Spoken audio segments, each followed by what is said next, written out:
welcome to another episode of Overshot, a paintball podcast. Before we get it cracking on this one, of course, if you don't know them by now, you have not been listening hard enough. They are Dyzana Sports, man. They make the SF joggers. They make grind air gloves. They make the classic style. I know it's kind of far in the back, but where is it? It's that one right there on the end. I just picked up the Islanders one because being from Long Island, I'm a huge Islanders fan. So can't wait to get to the field and get that a little dirty. But anytime you go to their website, dyzanasports.com, use code Overshot. You'll save 10% off on your whole order. So definitely go get something. Like I said, the jerseys, pants, gloves, or if you want to just get yourself a hoodie, anything you want, you'll get 10% off. So definitely go check them out. And our other one for this episode is Volcano. You go to volcanousa.com for their website. They bags rock. Walden and I are both waiting on them. I'm tracking mine. Mine will be here Monday. So hopefully we'll be able to show them off to you guys, but we cannot wait. Those bags are great. And the code for them is Volcano10. So when you check out, you use the promo code Volcano10, Overshot 10. You'll get 10% off your entire order. So definitely do that. And now I just can't wait to talk to our guest, Ferris, man. Welcome to the show. Thank you for joining us, man. Yeah, man. Thanks for having me. All right, hell yeah. So what I love to hear about is how paintball found people. Like, what about it that drove you in? So what was your first time like? Man. The first time that I ever got into paintball, probably like most people, it was recreational. Mm-hmm. Got it. A friend that I worked with was kind of like suggested it. We went out and played one day. This was back in like maybe 2003-ish, I'll say. Oh, okay. And from there, it was just hooked. We went out one weekend. Very next weekend, went out, bought all our own equipment, and just started kind of playing from there, man, and just been hooked ever since. Awesome. What kind of guns were the first guns you guys got? Oh, man, Titman 98 Customs. That's it. The classics. That's it, man. Hardcore right there. Started from there, then upgraded to the Spider, and then, went from there, started getting into the, the higher end guns, impulses and things like that, and just kind of been elevating since then. All right, cool. And what was the first field that you started playing at? The first field I ever went at was Cousins out in Long Island. And then we pretty much started, once I got into the speedball type of thing, was playing at Paintball Arena out in Long Island. So, the Paninos and all those guys out there. Oh, hell yeah, hell yeah. So, like, you fell right into, like, the tournament scene grab you right away? Did you play scenarios or anything like that? No, you know what? Never did the whole scenario thing. Never really got into woods ball. Pretty much been a tournament guy from day one. That's from been the my jump. thing. Cool. So, like, so then what was your first tournament like, and what year was that? I'm gonna say probably about 2005, 2006-ish. We started doing PTS tournaments, the Cousins tournaments, and then started going with the GPL tournaments back then. Right. So that was kind of like, I think, started with the 3-mans, then moved up to the 5-mans, and once 7-mans and NPPL started popping off, that was full bore after that. Yeah. So did you guys start your own team, or did you join an existing team already? No, it was another friend of mine that I played with. He kind of put a team together, and it kind of grew from that. It was just, a lot of local guys from between Long Island and the boroughs. And then we just went from there. So it started off kind of a 3-man, built into a little 5-man. And you know how it goes. People come and go. So it was 5, 7, back down to 3, and just teetered around, built around that core 5. All right, cool. Yeah, so you're talking about NPPLs and stuff like that. And I know you started on the local scene, but what was your first national event experience like? Oh, man, it was great. Our first national event was Huntington Beach. 7 that's pretty sick, dude. So, I mean, oh, man, I don't want to sound like the old guy going back and saying, telling people like, oh, man, you got to play. But I find myself doing that a lot lately. Some people like, man, if they bring 7-man back or even just paintball on the beach, that's just a whole different experience right there. But, yeah, I was definitely hooked. 7-man NPPL on the beach, first national tournament. How'd you guys end up doing in that event? We placed 12th out of like 60 teams. Oh, nice. Not bad for the first go. And that was NYC Revolution back then? Yes, that was NYC Revolution. Yep. Okay. Cool. So, so you guys played Huntington Beach, and like what were the other big tournaments you guys like to pop off and play back then? Like, did you just play the NPPLs Or did you play it was strictly NPPLs at that time. I mean, pretty much the way that team even got put together, it was kind of like a mashup of two teams that were running in the PTS events. Mm-hmm. So we got put together because NYC Paintball at that time had just opened, and the owner of the field at that time had wanted to put together a home team to sponsor.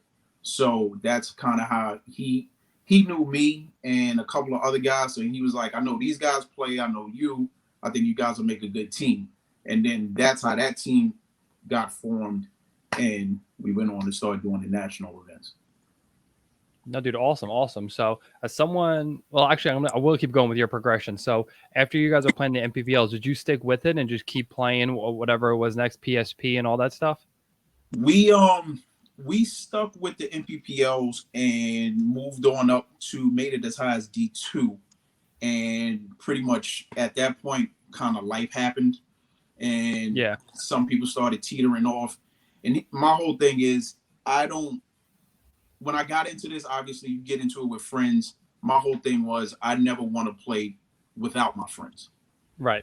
So my thing was, if I don't have my guys with me, I don't want to just play paintball for the sake of playing paintball. It's always about the fun, the camaraderie, rolling with your boys, you're traveling and doing that kind of stuff. So when a couple of my guys started dropping off and it wasn't that unit anymore, then, I just stepped back and I took some time off. And I took off about 5-6 seasons maybe. And that was right at the end of where the NPPL was fizzling out and PSP was picking up. So, that's why I never really got into the whole X-ball scene until now I'm starting to get into it. But back then, that's where we ended off. We ended off with the NPPL seasons. So what made you come back? Your friends started coming back and playing and stuff like that? They called you out of the woodwork like, Ferris, let's go, dude. The boys are back. You know what? It was pretty much something like that. One of my main guys, Robbie, from my NYC Revolution days, this is how long we've been doing it. At the time when we were doing NPPLs, like, we have kids and sons, and his son at the time was like 8-9 years old. His son now plays, he's 21. So they had formed a team on Long Island, and they were actually doing pretty good on the local scene. They were winning tournaments and being competitive, and it just so happened they hit me up one day. It was like, we're running these tournaments, you should come back, just help out a little, whatever. And I ended up coming back and pretty much sticking with it because, like I said, Robbie was one of my main guys from back in the days, and I just stuck with him, and we just started building around that.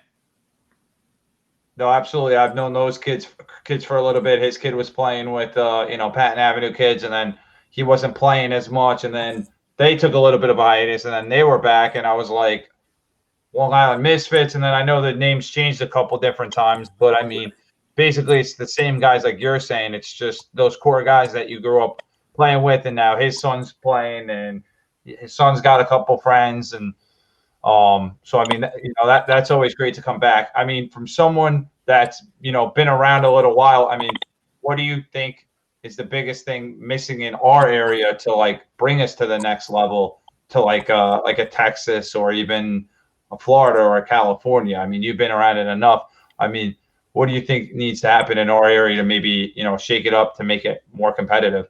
You know what it is? I think we're missing that one long-lasting feel. We don't have that.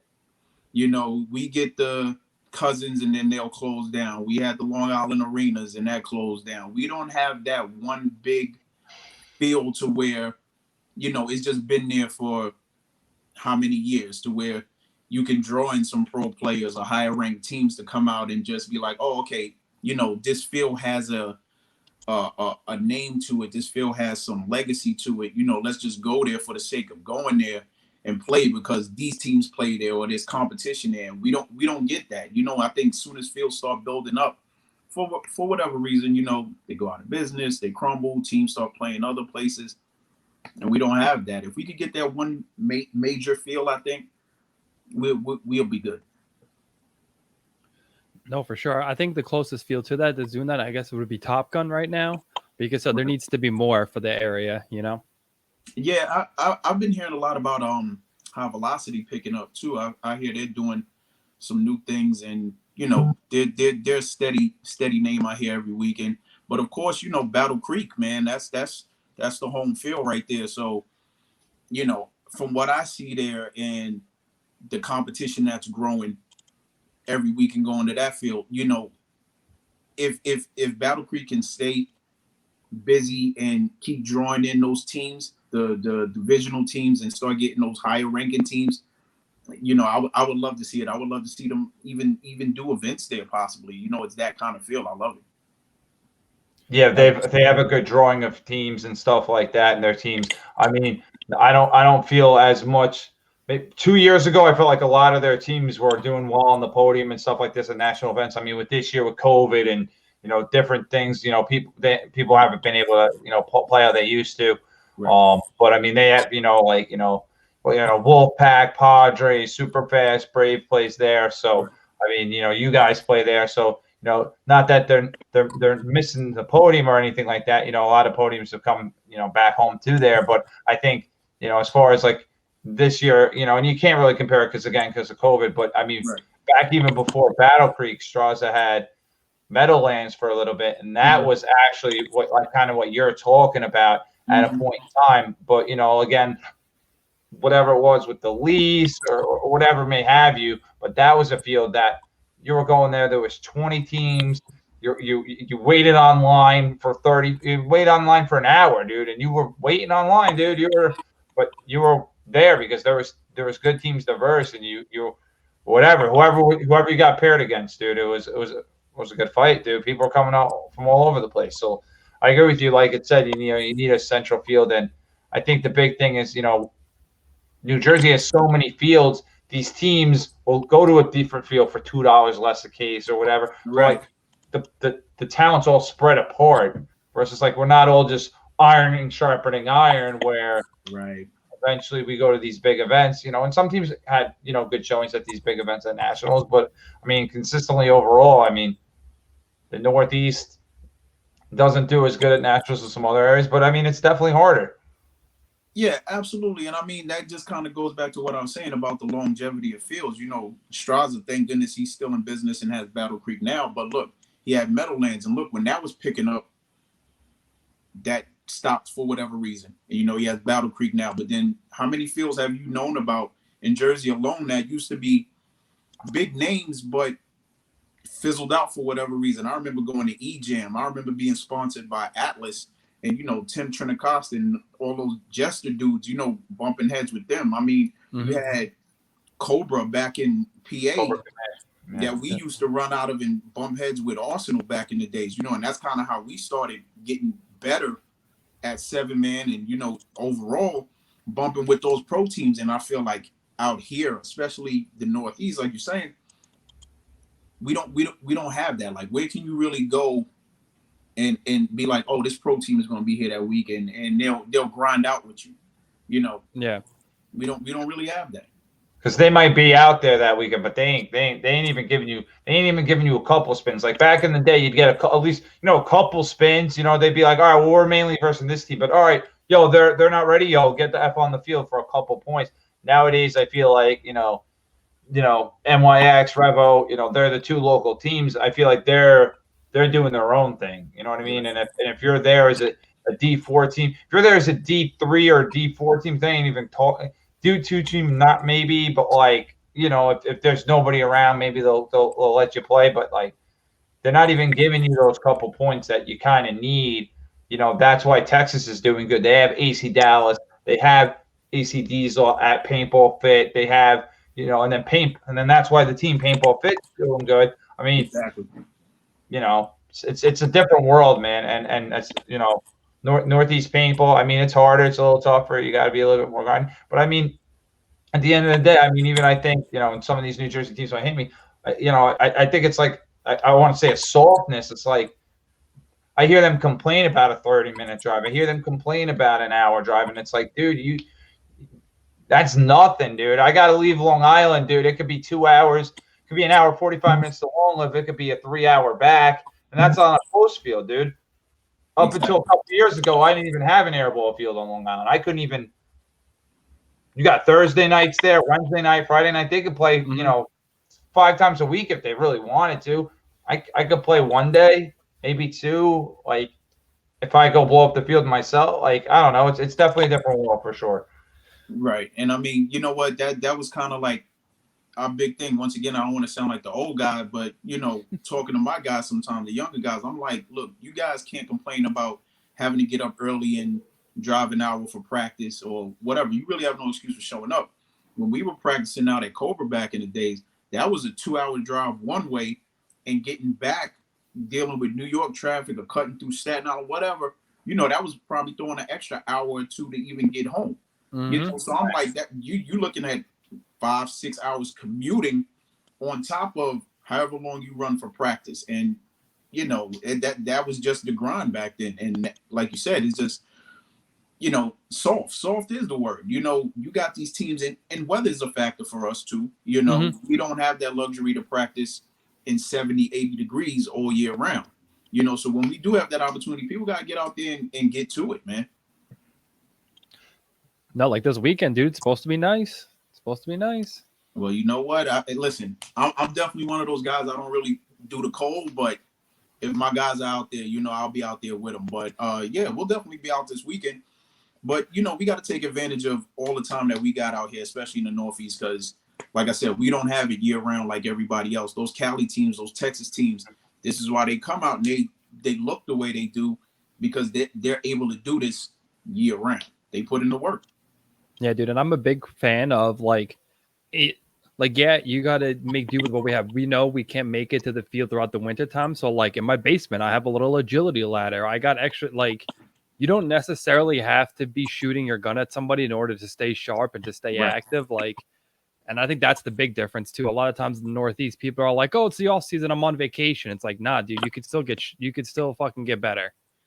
Absolutely, man. I mean, you can get out there, you can run, you can work on your cardio, you can sit on your couch and work on your gun skills and switching hands. I mean, it's so many little things that you can do that you may not think are super important, but you don't need a feel and be running spins to get better. Right. Like something as easy as switching hands. Bro, if you can shave a millisecond off that's what paintball is, dude. Milliseconds. It's difference of you getting back in the bunker in time or you getting out before them. All that little shit matters. Yep, absolutely. So as we kind of moved on, but I know we're getting into what's going on now, but as someone who's played paintball a little while, not to call you the old man again, but what was maybe your favorite format? Because you've played a long time. Is there something particular that you miss? Do you miss 7-man, or do you miss a certain aspect from when paintball was? Hands down 7-man. Hands down 7-man. Everybody says that, man. I hear that from everybody. You know what? I mean, it's just a different animal, man. Listen, Long Live just did a 7-man series recently. We missed one of the events, but the one that we did do, even though it was an open event, I didn't even care about the rankings, whatever. You can throw pros in there, whoever. I don't give a damn. We'll go out there and scrap it out with anybody. But just the fact that it was 7-man, uncapped semi, we're in it. Like that. Yeah. That's I feel, you know what? And on top of that, to play uncapped semi is just a different animal too, because a lot of people are so babied with the ramping, and you don't have to put in that effort, man. Let's see how those fingers fly. Let's get out there and do some uncapped. That's what I like. Mine don't fly like that, dude. I'll be honest. I need that handicap. Come on, bro. I need that handicap, dude. I do, bro. I'll be honest with you. I'm like ting, ting, ting. But whatever. I just got really good friends to play alongside me usually that it doesn't really matter. Like the first event, I had the same guys the second event, and you all those Master Blaster kids, we had Frank Connell, some old dude, used to play on a bunch of pro teams, whatever. He brought the pod bag for us. Shout out Frank. But I love Frank to death. But I'll be honest, dude. It's definitely a skill, dude. It's when you shoot somebody, you shot somebody versus a board shot somebody. You know what I mean? Versus the gun shot somebody. And even going back to that 7-man, I just feel like it's better because you're having more of your friends. That's how I like it. You have a little bit more of your friends. It's a little more targets. Games last a little bit. It's a little bit more methodical. You know what I mean? It's a bigger field. So it's the same thing like I like 10-man also, but I think 7-man's like that good equal middle ground because in 10-man you have 3 dudes that aren't really that good. You know what I'm trying? Like you have 7 guys that are good, and then you got 3 other guys that you're bringing along with you for the ride because you got to get the other 3. You know, and then 5-man, but that 7-man's that perfect balance because you got 7 good guys, and I think that's why even more so the first event that we did, because the man, it was Overshot Package, but it was Master Blasters and Friends. As our roster got deeper, we got better versus other teams. You know, they were getting worse as you went to the 6th, 7th guy because they got a good 5, but the 6th and 7th aren't good. Right. No, our 1 through 7 is good, and maybe our 8 and 9 is all right. But our 8 and 9 was good too, man. So I mean, I know you guys played that event. I know you guys historically have had issues. Like you guys usually just have 5. Like you guys got your 5, right. And then I know you guys picked up Delos. I know you picked up Delos, and then I forget who else you picked up. The other guy we came in there with 7. We picked up Delos. Delos, once again, Delos I've known since he was about 15. Another kid that used to run with me. Fermo plays with Leverage. He was another kid that I've known since he was yay high. But we picked up my boy Garrett for that event. Navani, he's ran with my 7-man team NPPL day. So it was just like, let's bring the whole squad back. And, we do it together. We needed Delos for that extra firepower. They were bringing pros out. So I had to bring him. Yeah, they bring out the high-powered guns, man.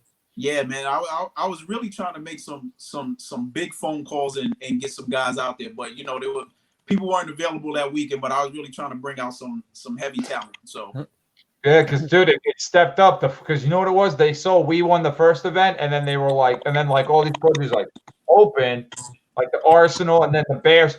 I was actually I told the Bears, I told Robbie at one of our interviews we were doing this, and he was like, "Oh, that sounds great," and I'm like, "Oh, I don't know if I should have did." Robbie, not have him bring the entire Bears. But at the end of the day, I understand those are his friends. Just like I want to play with my friends. He wants to play with his friends. You want to play with your friends. Like I had a bunch of people like, yo, why didn't you hit me up? Why didn't you hit me up? And I'm like, dude, like, I like you, but like, I want to play with my boys, like my day one boys. You know what I mean? Nothing against you. Like, it was like Frankie from Leverage for the second event. He's like, why didn't you pick me up? And I was like, dude, why didn't you pick me up for Leverage? And he's like, oh, I understand now. I'm like, yeah, man, like I just want to play. I want to play with my friends, and I'm like, and I don't want too many good players because then I never play, So right. Well, cool, man. We kind of went down a little rabbit hole, which is great. I always love it. But so you came back into the game, and what did you come back to? What year was that? What's this? 2020. So I'm gonna say about 2018. We came back. So super recent. Came back into it to I believe they asked me to come back. They were doing EPLs at the time. So I kind of jumped into an EPL event, and then, we kind of finished out that season and did some EPLs the following season, and then teetered off to do, ops for this season. Because unfortunately, ops and EPL, for whatever reason, they run the exact same weekends. So we couldn't do both. Well, I would have loved to have done both because, I'm also cool with the guys down in EPL, Chad and Big E. Those are my boys from way back, but ops, I've been hearing about ops for quite a while now, and I actually like how they run their events. So, it's local. So, we did it, and it's cool. That's kind of, what I came back to. Yeah, no, ops is a great field. Like my brother did some ops this season. And I said, I was like, so first impressions of the field, what do you think? He's like, bro, that's how field should be set up. He's like, the field is very nicely set up, but the air and the way everything is very nice. Absolutely. I totally agree with that. Like they have it set up nice. I like the way Long Live is running their field also. And like I said, honestly, hands down, the way Battle Creek is set up, I feel like they could run a solid event. If Straza chose to do events there, I feel it would be great. I mean, it's a great field. The turf is great. It's an awesome field. I think you can do it. No, hopefully we see some. Yeah. So have you ever done any NXLs? Do you do national events now? We've done NXL 5-mans, no X Ball yet because, unfortunately, I haven't had the manpower to kind of field an X Ball team. But, we have some things in the works, hopefully for next season. And we'll be, swinging onto that side of things for a few events. But NXL, we did Vegas this season, and then the whole COVID thing hit. And, obviously we were going to go to Cup and had to back out of that last minute because of all the restrictions they changed up with, the whole quarantining and testing when you fly back into New York. And it just kind of messed a lot of guys up as far as work. Guys couldn't miss that much time off of work. So we just had to back out at the last minute. Yeah, dude, unfortunately, it's just it's a tough sledding to try to play national events right now. Mm-hmm. So, but I guess that kind of leads into this question. I'm going to say, what is like the future kind of like for your team? So your plan is to next year play more X Ball and go away from the race twos? Well, you know what? I mean, I would like to stick to the race twos because my core guys, that's kind of what we've gotten solid at from this season. Coincidentally, coming out of 7-man and going into 5-man tournaments, we weren't really good at that. For whatever reason, we couldn't transition from 7-man to 5-man. Like, we did solid 7-mans, 5-mans, we would do horrible. Like, I don't know what it was. We had the same guys. We just put a game plan for it, and it just didn't work out. So, I feel like now we have, with the core guys that I got, I feel we have that nice balance of experience mixed with young talent. It's me and my boy Robbie, and now his son, and 2 of his cousins. So it's like legit family, right, on the team, which I feel like that's a big part of it too. That chemistry that's out there, is solid. So, I would love to do X Ball going into next season. Like I said, we got some things in the works as far as possible mergers with some teams and whatever. I don't want to put the specifics out there, but hopefully, if it works out, then we'll have the bodies to go ahead and do the whole X Ball thing for next season. Yeah, no, but the camaraderie is super important. I say that all the time. So, like, one of the big things, like, because I play with my brother a lot, and that's what I say, like, the communication between us is nonverbal, like 90% of the time. I could just tell by, the way he's standing or the way I'm like, oh, he's looking to move. He's looking to make a move right now. So to keep that close-knit group is super important. So it's good to know that you guys are definitely going to do that, but bring in some new young talent because, I mean, let's be real, you got to be fast and make it to the snake these days, bro. It's not my job no more. I don't think it's yours either, man. Yeah. He can motor, dude. I saw it this past weekend, dude. I saw him go and hit the buzzer real quick, dude. All these. Listen, I can move if I have to, but I try not to. Right. You're trying to outsource that, but if you got to, you got to. Exactly. It's all about necessity at this point. If I have to move, then I'll move. But if I can, delegate that out to somebody else, hey, so be it. Yeah, no, dude, 100%, 100%. So, how did the op season go for you this last season? Maybe break us down a couple of those events for us. So basically, ops runs 5 events, and we played all 5. And first 2 events were a little shaky. The race 2 format was pretty new to us, so we were just kind of getting into the swing of things. First 2 events, and first 2, I'll say a lot of games we beat ourselves. Silly mistakes, things like not coming out on time, not guys not making it to the box, things like that. So it was like we were losing points where we shouldn't have. And our mentality is when we come out there, like, I don't care what the event is, we feel like we can bump heads with any team. I don't care how long you've been playing. Like I said, I don't care if you got pro, semi-pro, D1, D whatever. Right. Yeah. We can come out there and punch you in the mouth, period. And I feel like that's how any team should look at it. If you're not confident enough to go out there and feel like you can hand that team on the other side of the field a loss, then why are you doing it? Dude, 100%. So it kind of picked up for us. It got progressively better from the first event. First event, second event, third event, fourth event, all the way to the last event. Last event, we ended up placing second. So nice. So it was I mean, overall, it was a good season for us. So Nice. And you're gonna come back and do it again next season? yeah, absolutely. We'll play ops again next season. We're looking to do ops, NXL. Obviously, not sure as far as if it's going to be X ball or a 5-man. As far as that goes, but we'll definitely be at NXL for the nationals and TXSL. That's the move right now. So that's on our agenda for next season. Those are the 3 main things. And, obviously any locals that they sprinkle in here and there will be there. But, I still love to dive into the 3-mans. I haven't tested the waters of 10-man yet, but everybody says that's the fun pool right there. So I'm trying to do that too.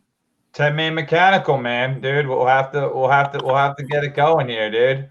Let me tell you something. Whenever you're ready, you know where my guys are, man. We're down for it. We'll do whatever. We'll do the traveling. We'll do the whatever. Just let us know. 7-man mechanical. I'm hosting one next year, man. So you better be there. We'll make it happen. Hyperball. I mean, dude, Hyperball. It's a nice little like in between step from the woods. I don't know.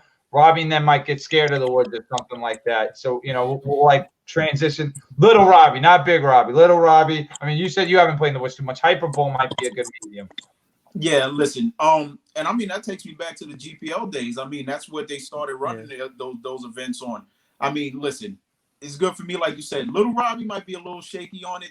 The noise might scare him, but I think he'll warm up and he'll be all right. Like I said, once my guys get going, personally, listen, there's nobody else I'd rather be out there with. And once we gel and get our game plans going, like I said, I feel we can bump with anybody. So let's do it.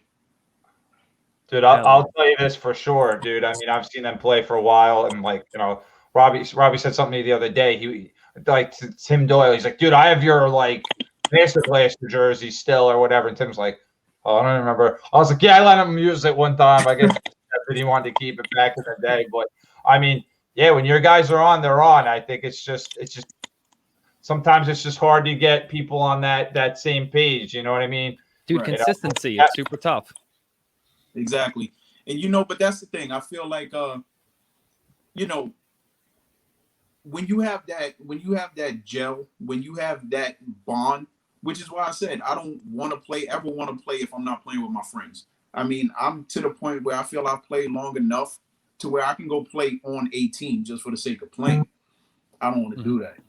I want to play with my guys, which is why I ended up taking the break after NPPL because I wasn't playing with my core guys. A lot of my guys were breaking out, getting married, having kids, whatever. So I didn't have my group. And it wasn't fun for me at that point because I didn't have my guys. But now, it's getting back to that. So yeah, listen, once you have that unit, that gel factor, that's when it's dangerous. Yeah, dude. And then the communication just gets better, and that's what paintball is, dude. Exactly. And like you said, you play with your brother. It's almost to the point that sometimes communication can be nonverbal. Just things you see and you're looking around, you're like, all right, I know this person is getting ready to do that, so I'm gonna bounce off of that. And you make moves and you adjust, and hey, that's how you close out games, man. Dude, 100%. So you've played a long time, you've owned a bunch of guns. What's been your favorite? Let me tell you something. The funny thing about that, I've owned quite a few guns. Robbie gives me shit about this all the time. I don't keep guns. I'll get a gun, sell it. I don't hold on to them. The 2 that I have now, I have 2 at the moment. I have a LV 1.5 and I have a GO35. I got them because of the custom annos that they have, and I'll probably hold on to them just because I like the annos. I won't sell these. But I was never that guy. I was never a gun whore. I was never, that person to just collect guns.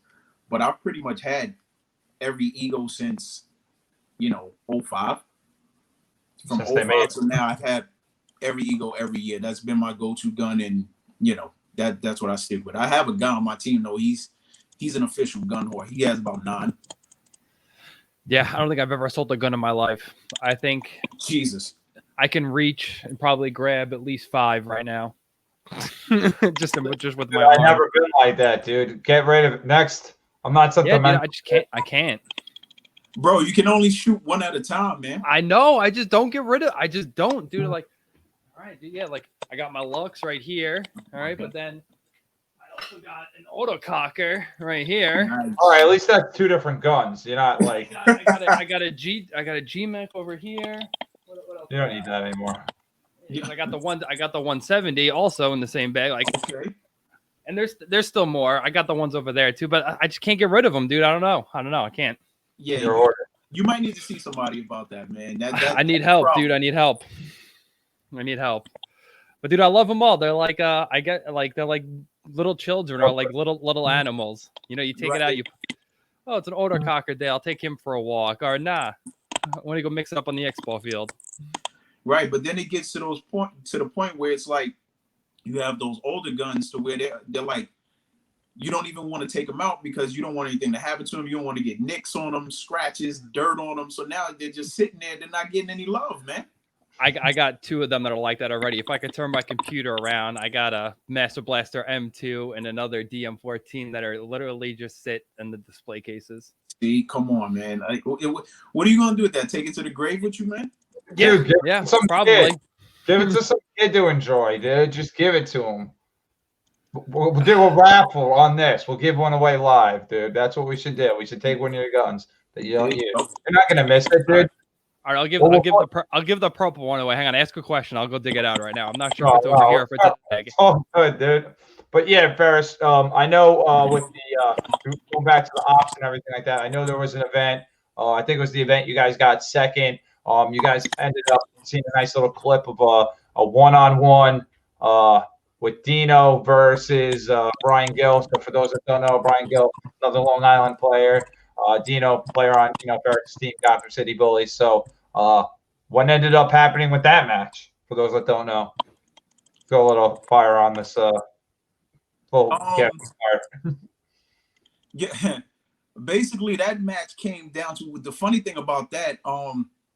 AKA had been playing solid, every event pretty much. Like they had won 2 of them, I believe, up until that point, and had placed pretty much every event. And then that one, the event prior to that, Dino had went out for a 1-on-1, which would have put us into the quarterfinals.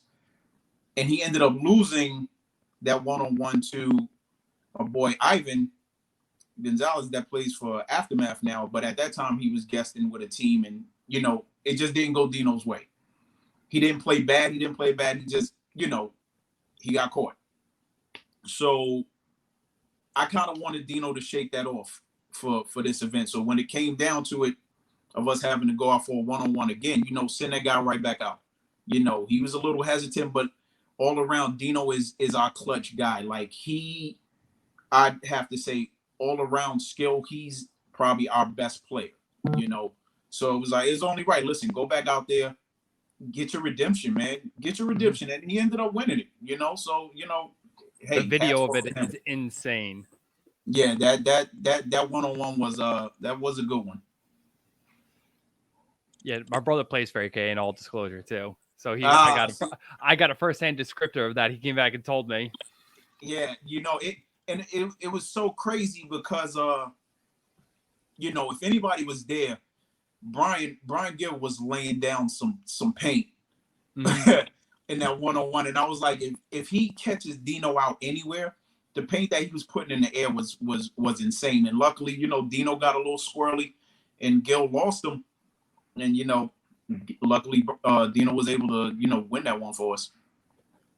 Yeah, it was totally insane. So sick to watch, though. So sick. Yeah, man. All right, man. So going into the end of this, I don't know if Waldo's got more questions. You can, of course, jump in, but definitely plug all your sponsors or give anyone a special shout out if you want to thank a specific person who's maybe helped you get here, but definitely the sponsors for your team. Oh, man. First of all, sponsors, thank you to Battle Creek Paintball Straza. Thank you to HK Army and Brandon Short for all the emails and incessant calls and all that other nonsense that he deals with from us.